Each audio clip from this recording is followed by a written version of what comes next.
Hi guys! Magandang gabi! Welcome back dito sa Gandara SRU channel for showbiz update.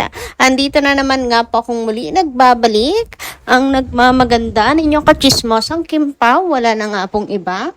Ang lokaret na si Gandara upang maghatid sa inyo ng latest update and fresh happenings patungkol kina Kim Chiu and Paolo Avellino. And para nga po sa gabing ito, ang atin naman pong tatalakayin at pag-uusapan ay may kinalaman nga po dito sa ginawa pong pagtulong ni Kim Chiu para po sa mga nabiktima ng lindol.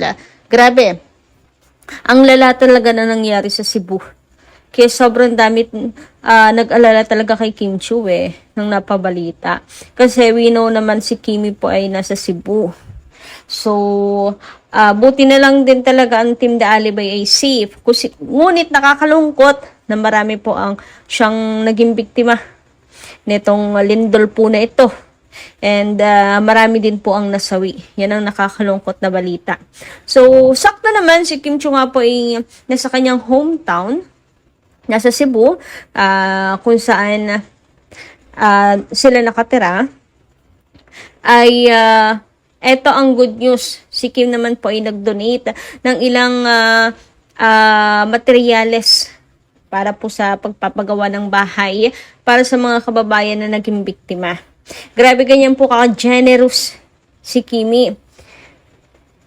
Sobrang taba ng puso niya, sobrang laki ng puso niya, at sobrang lambot din at the same time. Kasi mabilis siyang matouch at maawa. Yun ang hindi po maawa sa ganitong kalagayan, di ba? Nating kababayan. Parang traitor din kasi natin matuturing ang lindol. Hindi po natin alam kung kailan yung darating. Napaka po ng nangyari. Kasi nga, wala pong may gusto niyaan. Meron pa pong buong pamilya ang nawala. Yung iba, ang dami pong nawasak na tahanan. Kaya so much, thank you talaga sa napakabuting puso po ni Kim na handang tumulong po sa mga kababayan po natin. Kaya sa mga bashers na wala pong ibang inatupag kundi ang siraan si Kim Chiu, tingnan nyo yung babae na sinisiraan nyo. Napakataba ng puso, napakabait, napaka-generous. Ito po'y hindi pakitang tao. Hindi po pakitang tao itong ginagawa ni Kim Chiu. Matagal na po siyang tumutulong. Para ngayon nga lang na broadcast. Pero matagal na siyang tumutulong po talaga at gawain niya ang tumulong. Same with Paolo Avellino. And naniniwala nga kami na kasama rin si Kim Chiu.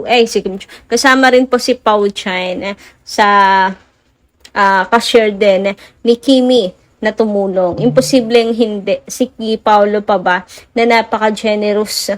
Kahit sino po ang tanungin ninyo na nakapaligid at nakakakilala talagang tunay kay Paolo. Talagang sobrang selfless po niya. And ayun nga, di ba nakakalungkot pagmasdan? Grabe, yung panahon natin, puro sakuna talaga. Bagyo, lindol, nag-aalboruto ang bulkan, ano pa ba? Ipaparating na naman nga pong bagyo. Tapos, ang baha, may corruption pa. Ay, grabe. Sobrang nakakagigil na yung taong dapat na inaasahan natin sa gantong araw, panahon, silang wala. Si Kim Chiu na top taxpayer, handa pong tumulong at nandyan po agad. Mabilis umaksyon. Diba? Tingnan nyo kung gaano karamit kataba ang puso ni Kim. Sa mga bashers, bakit hindi kaya bakit hindi kaya sa pagtulong na lamang rin po ang ubusin yung oras ninyo. Sa pagtulong na lamang rin po sa mga kababayan natin na nangangailangan. Ubusin yung oras nyo. Hindi sa pagbabantay sa buhay. Hindi lang sa buhay. Higit sa lahat sa pagkakamali ni Kim Chiu. Sabi ko nga, sobrang dami na nangyayari sa mundo. Ayan at grabe ang Pinas. Binubugbog na ng sakuna. Ganyan pa rin ang utak ng mga tao. Gayahin nyo na lang ang generosity ni Kimi. Hindi man yung ganyang kalaking amount sa simpleng pag-pray, sa simpleng pagiging mabuti sa kapwa na lang. Ano? Masasabi nating meron kahit pa paano ambag sa lipunan. Kasi hindi kayo nakakasakit ng kapwa. Kaso mukhang wala yun sa vocabulary nyo. Parang ayaw nyo mapunta sa langit. Ayaw nyo mapunta sa devas. Charot. Kaya sobrang nakakatawa na si Kim Chiu, kahit sobrang dami ng bubugbog na bashers po sa kanya, ng bubugbog ng issues, panay bato, panay ganyan. Si Kimi nananatiling mabait. Ang sarap, 'di ba, na yung ina-idol mo talaga napaka-deserve ng suporta. As in, yung iniidolo mo napakabuting tao. Hindi talaga sayang bawat oras na ginugugol natin, bawat pera na ginagastos din po natin, di ba? Kahit sabihin po nating timbahay lang yung paglo-load para po masuportahan at makaabang ng update sa Kimpaw. Napakalaking bagay na noon. Pag dot-dot para mag-trending ang Kimpaw, di ba? Pag oras na ginugugol para ipagtanggol sila sa mga bashers, ayan, worth it talaga. Kasi alam mo yung tinutulungan mo, mabuting tao And ngayon pala, inuunahan ko ng mga bashers na mangungwestiyon sa pera ni Kim Chiu. Hindi naman siguro kinakailangang questionin dahil given naman si Kimi po ay A-lister. So, and superstar po yan. Pang international. International si Kim.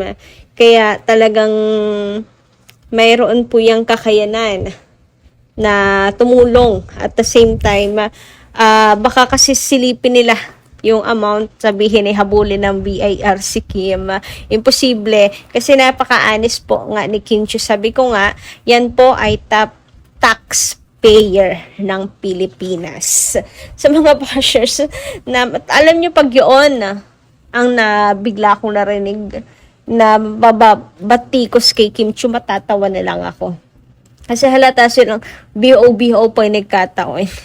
Literal na walang alam kay Kim Chiu. Tapos magsasalita ng kung ano. Siyempre, hindi papahuli ang mga yan Sa pagtulong na ito ginawa ni Kim, mahanap sila ng butas dyan. Hindi papayag ang mga yan na masyadong malinis si Kim Chiu sa mata ng mga tao. Grabe. Siyempre, ang gusto ng mga yan yung sila ang bida, 'di ba? Mga bida-bida yung mga yan, kaya hindi sila papayag na nauungusan sila ni Kim. Na si Kim na naman ang viral. Alam nyo, may nabasa nga ako na si Kim Chiu po ay gumagawa lamang daw ng paraan para yung mga tao, i-please yung mga tao na manood at para daw suportahan yung kanilang daalibay na mukhang magpa-fluff. Kaya ganyan. Sus ko po, ginawa pa nilang politiko si Kim na nang uuto ng mga tao. Diba? Ay po'y bukal sa puso ni Kim Chiu. Pinatulan ko nga Ginawa ba namang politiko si Kimi? Hindi po kinakailangan ni Kim Chiu yun. At the same time, ito po ay dahil sa kagustuhan ni Kim na tumulong, hindi para sa kung saan pa na tulad ang iniisip nyo na si Kim manggagamit at humihingi ng kapalit.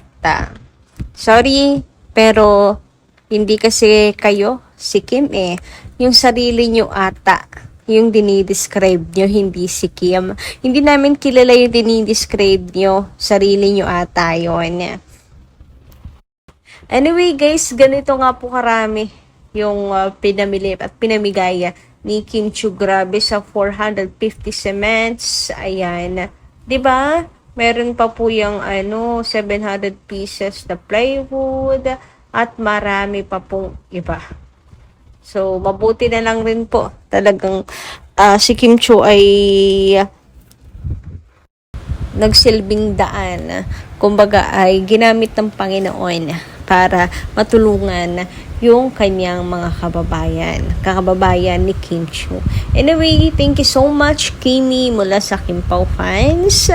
Pagpatuloy mo lang ang iyong pagiging mabuti. Anyway, hanggang dito lang muna ating update. Maraming salamat po sa inyong pakikinig. Kita-kits po muli sa susunod nating chika. Maraming salamat.